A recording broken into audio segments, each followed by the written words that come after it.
Uşaqlayıb, o qan içindəydi, əmə çavalayırdı.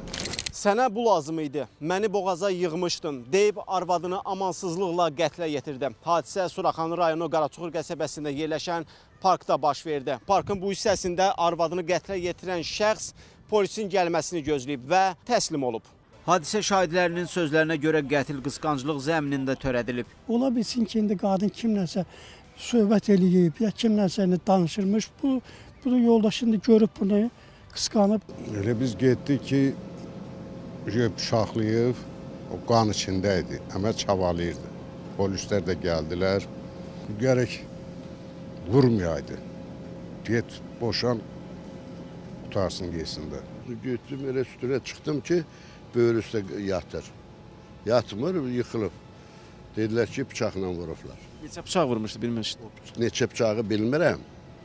Amma oğlan hündürboy, elə bir nəşələnmiş bir adam idi.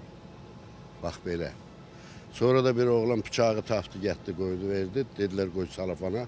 Polislər də oradaydı, hamısı gəldi. Qeyd edək ki, öldürülən qadının 1986-cı il təvəllüdlü Sevinç Tofiq qızı Məhərramova olduğu müəyyən edilib. Hadisəni törətməkdə şübhəli bilinən 1980-ci il təvəllüdlü Natiq Zakiroğlu Məhərramov saxlanılıb. Faktla bağlı Suraxanı rayon prokurorluğunda cinayət işi açılıb, araşdırma aparılır.